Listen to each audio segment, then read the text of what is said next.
Welcome back, fellow travelers. We're continuing our journey through Japan, this time stopping in Kanazawa. Come along with us as we explore one of the top gardens in Japan. Visit a house where 10 generations of samurai lived.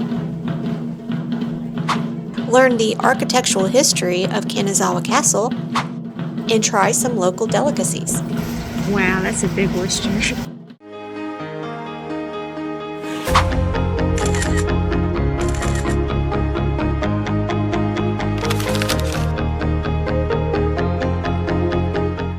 Previously on Kenny and JJ, we spent one day in Tokyo. If you haven't seen that video, be sure to go back and watch it.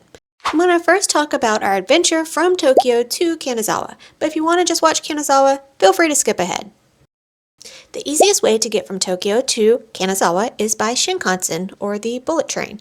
These trains are super fast and can go up to 160 miles an hour and get you there in 2.5 hours. We will be making a dedicated video about how to get around in Japan, but for now, just know that we use the Hokuriku Arch Pass to get from Tokyo to Kanazawa.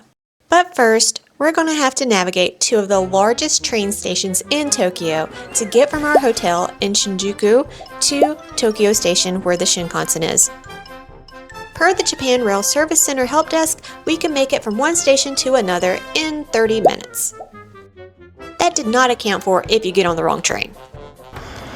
The town is back that way! We thought we course corrected, but in reality, we went around an entire loop to get to Tokyo Station, which ended up taking us an hour. So we backtracked a tad! And that backtrack led to us missing our Shinkansen. There were some lessons that we learned from this whole incident, and so I want to make sure I share them with you. Make sure to give yourself plenty of time. I know this is obvious, but when a train station attendant tells you that it's going to take 30 minutes to get somewhere, just realize that they're a local and you are not. Next, if you have a reserved seat and you miss your train, you cannot get a reserved seat on your next train. Instead, you'll have to stand in line for the first come, first served, non-reserved cars. And you may or may not be able to sit with your friends and family. And our last lessons learned is know how to pronounce the name of the town that you're going to. When talking to an attendant to make sure that we were standing on the right platform, I mistakenly said Kanzanawa instead of Kanazawa. Well, this led to mass confusion and we had about 10 attendants come over to us and I was showing them my ticket that said Kanazawa, but I was still saying Kanzanawa. Anyway, once I finally said Kanazawa, then all of the attendants started saying, yes, you're on the right platform. We had just enough time before our train to grab a couple of bento boxes. These boxes of food are made fresh daily and delivered to convenience stores throughout the train station and are considered a staple for Japanese train travel. We had a sigh of relief when we were able to finally get on our train, sit down, and enjoy our bento boxes.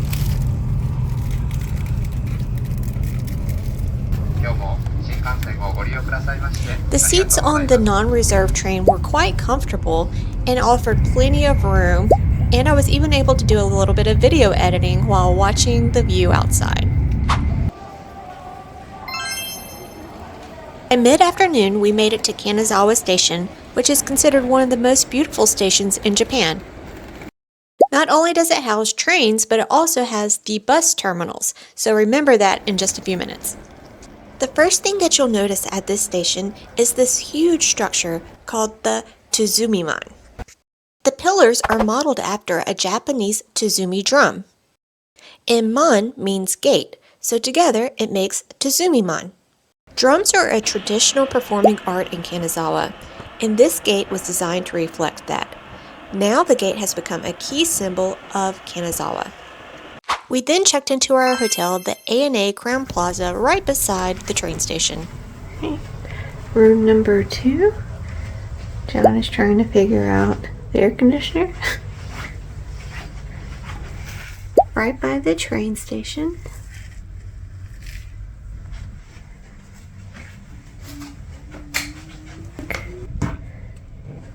Not quite as nice as our last one. After getting settled into our hotel room, we thought we would venture out and search for Oriental Brewing. Luckily, there was a bus that's supposed to take you in close proximity there, so we thought we'd give it a shot. The bus costs 200 yen and you have to have exact change, but it'll take you all the way around the city. At some point, we realized we were no longer going in the right direction. Oh no, not again. Tired and defeated by our day of making bad travel decisions, we decided just to go back to Kanazawa Station.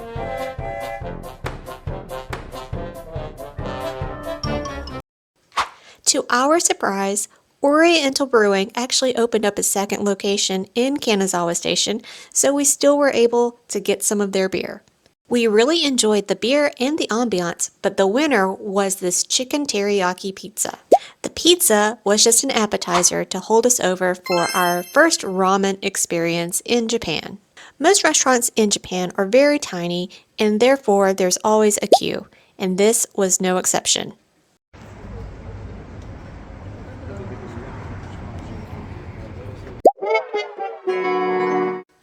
Once inside, we were immediately greeted with a pitcher of water and a small shot of juice. While standing in line, we had plenty of time to look at the menu and decide what we wanted. So when we got inside, we went ahead and ordered, and I got the black miso ramen with squid ink and a dark lager. This was the best ramen that I've ever had. With full bellies, we went to bed in preparation for the next day, which would be a full day tour of Kanazawa with a tour guide. We started our day off in Omicho Market, which has been Kanazawa's largest fresh food market since the Edo period. The market has about 200 shops and stalls specializing in local seafood, produce, flowers, clothing, kitchen tools, and more. It can get quite busy at the market, so our tour guide recommended stopping there first. Not only can you buy items to take home, but you can also just buy them and eat them right there. Once our guide found out that we were adventurous with food, she had some recommendations for us. Wow, that's a big oyster.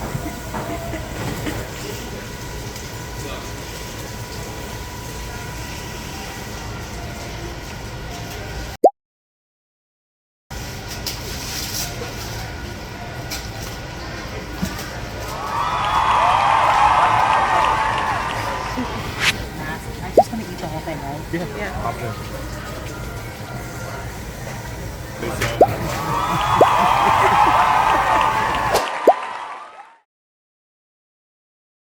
The next recommendation was barbecue eel. Next, we had one of Japan's most prized and delectable seafoods, sweet shrimp, and it was fantastic. We ended our market experience with some Johanna beer. Although Johanna beer is not in Kanazawa, it is pretty close in Johanna, Toyama. And it was a really fun experience just drinking beer and watching all of the chaos of the market going on around you. After a leisurely walk, following a stream through some scenic neighborhoods, we arrived at our next point of interest, the Samurai District. The Samurai District, also known as Namagachi District, is a historical area in Kanazawa that was once home to samurai warriors during the Edo period. Walking through the narrow streets, visitors can experience the historical atmosphere of many well-preserved buildings, giving a sense of old-world charm. You can fully immerse yourself in the rich cultural heritage of Japan's past by visiting the Namora Samurai House. This house was the home to 10 generations of samurai warriors.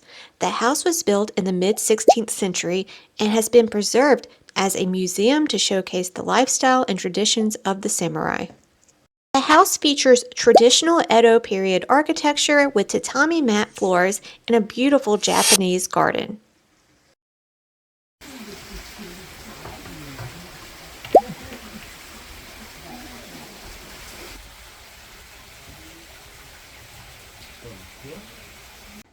And the house was designed in a way that reflects the status and importance of the samurai family that once lived here.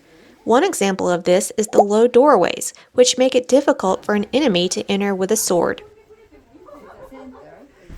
Walking around, you can easily forget that the Samurai District is an actual neighborhood where people live and cars drive. On our way to our next point of interest, our tour guide gave us a brief overview of the two main religions in Japan, Shinto and Buddhism, and explained some of the visual differences between a Shinto shrine and a Buddhist temple. Before entering the shrine, there is a ritual to perform.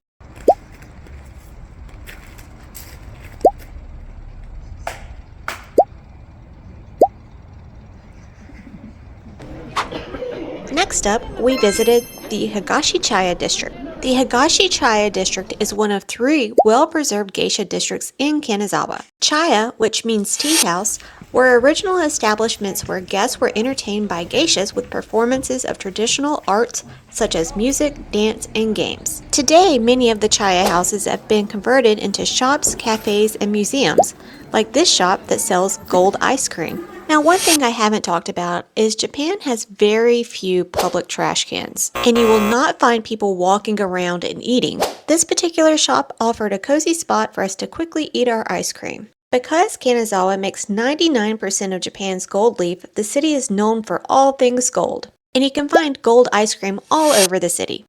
Next, our tour guide was really excited for us to try sake. Walking by a sake brewery, if you see a green ball, it means that the sake is not quite ready yet. But if you see a brown ball, it means the sake is ready and come on in. We each got our own plate of sake and got a side of squid jerky to share. The sake was great. Squid jerky, I would pass. Our next stop was one of the 3 great gardens in Japan, Kenrokuen Garden. This garden is known for its beauty, tranquility, and a variety of seasonal flowers and trees that can be enjoyed throughout the year. I mentioned earlier that drums are an important part of Kanazawa's culture. Well, we were extremely fortunate to be in the garden for a special drum performance. It was such an amazing experience to walk around the garden and hear the traditional drums. The garden's design features a variety of landscapes, including ponds, streams, waterfalls, bridges, tea houses, and walking paths.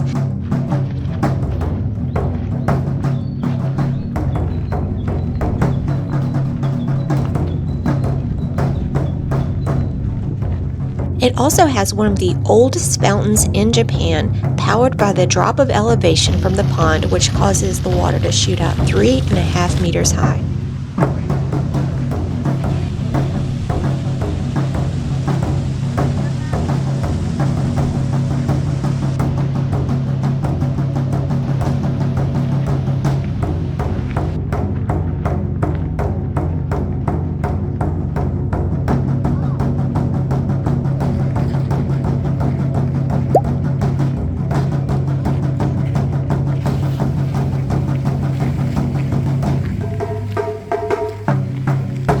The last major point of interest on our tour was Kanazawa Castle.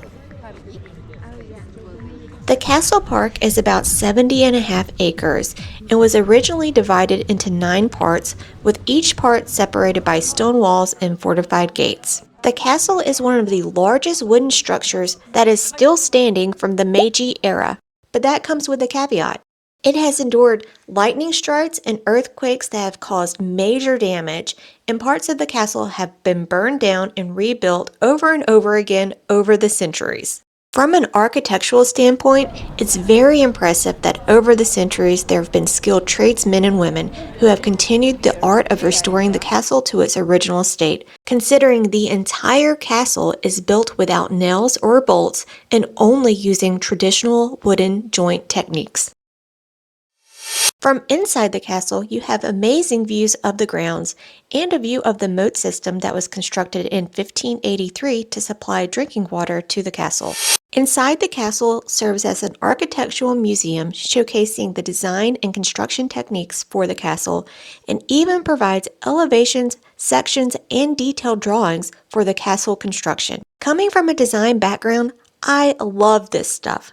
But unfortunately, after days of walking many miles and then standing barefoot on hardwood floors, all I could focus on is how much I wanted a foot massage.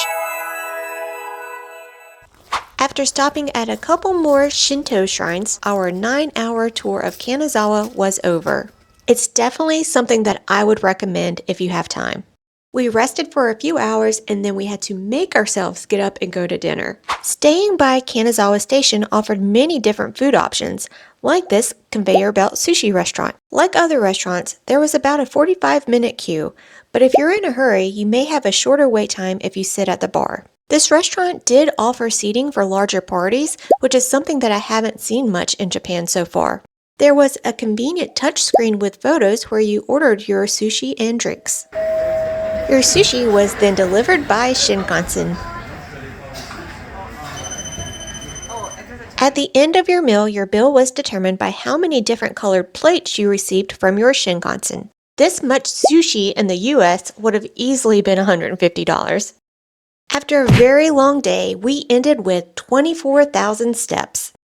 The next morning, we went to the Japan chain Mr. Donut for breakfast. The restaurant offers regular donuts, mochi donuts, and specialty items. This egg salad and curry donut, although might not sound delicious, was fantastic. Well, that wraps up Kanazawa. Up next, we'll be visiting Kyoto, where we will participate in a traditional Japanese tea ceremony and will visit some of the most iconic Japanese tourist spots.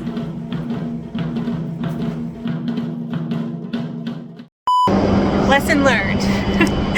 Don't use your reserve ticket to try to go through the ticket gate. It will not work.